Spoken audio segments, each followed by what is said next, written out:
every mountainside, let freedom ring. Let freedom ring for the Lockhart Mountains of Tennessee. But not only that, let freedom ring from the Stone Mountains of Georgia. Let freedom ring from the curvaceous slopes of California. And if America is to be a great nation, this must become true. So let freedom ring from the prodigious hilltops of New Hampshire. Let freedom ring from the mighty mountains of New York. Let freedom ring from the snow-capped Rockies of Colorado. This is our hope.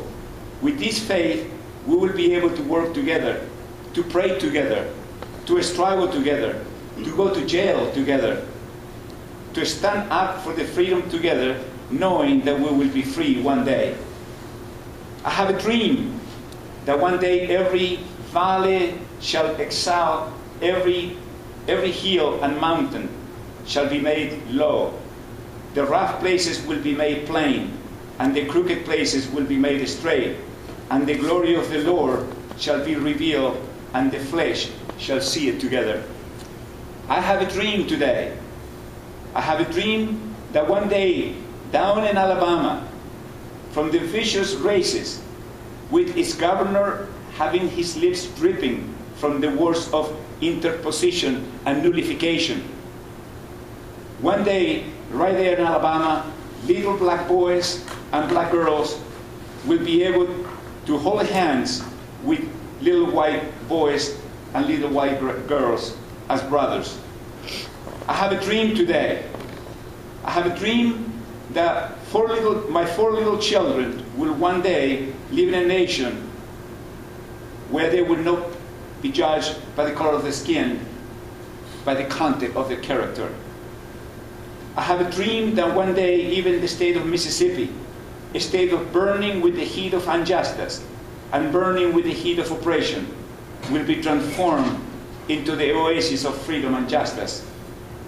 I have a dream that one day the red hills of Georgia, the sons of former slaves and the sons of former owners will be able to sit down together at the table of brotherhood. I have a dream that one day this nation will be rise up and live in the true meaning of the creed. We hold this truth to be self-evident, that all men are created equal. I still have a dream. It is a dream deeply rooted in the American dream. Go back to Mississippi.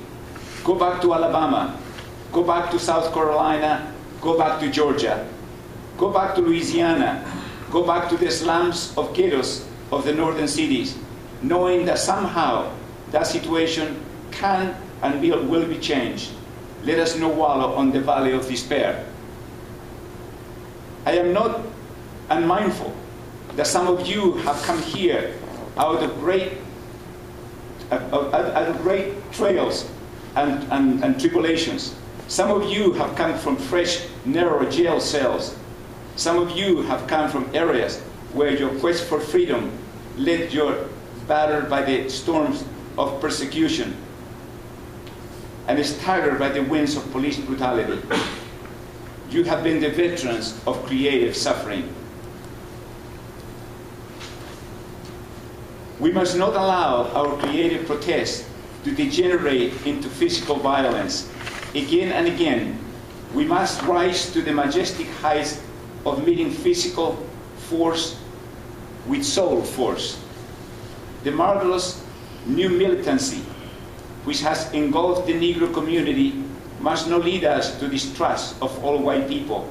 For many of our white brothers, as evidenced by their presence here today, have come to realize that their destiny is tied up to our destiny. They have come to realize that their freedom is completely bound to our freedom. We cannot walk alone. It would be fatal for the nation to overlook the urgency of the moment. 1963 is not an end but the beginning. Those who hope that the Negro needed to blow off steam and will now be content will have a rude awakening and the nation return to business as usual. There would be rather rest nor tranquility in America, and the Negro has granted the citizenship rights. It is obvious today that America has defaulted on the promissory note insofar as her citizens. It is obvious today that America has defaulted on his promissory note insofar as the citizens of color are concerned. Instead of honoring this sacred obligation, America has given the Negro people a bad check, a check which has come back marked insufficient funds. But we refuse to believe that the Bank of Justice is bankrupt. We refuse to believe that there are insufficient funds in the great vaults of opportunity of this nation. Now is the time to rise from the dark and desolate valley of segregation to the sunlight path of racial justice. Now is the time to lift our nation from the quicksands of racial injustice to the solid rock of brotherhood.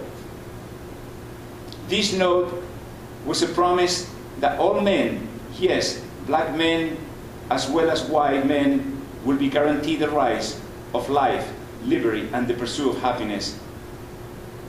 In a sense, we have come to our nation's capital to cash a check when the architects of our republic wrote the magnificent words of the Constitution and the Declaration of Independence.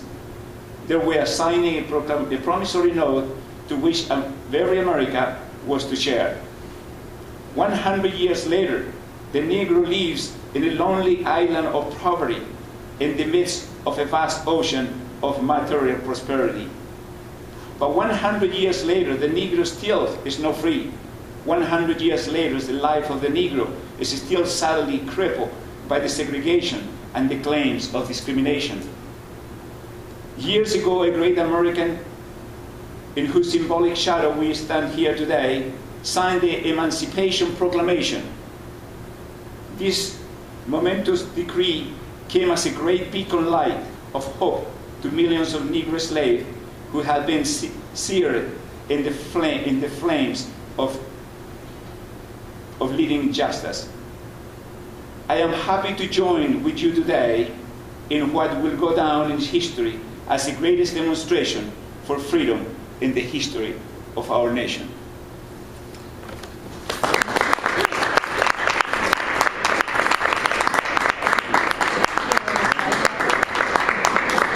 Let's welcome Julio.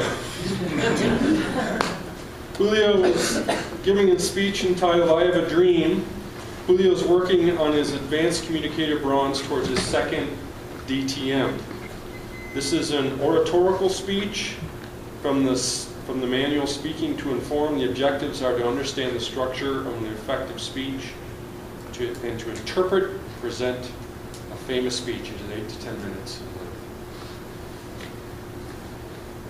Don't forget to vote or pass love notes to Marielle.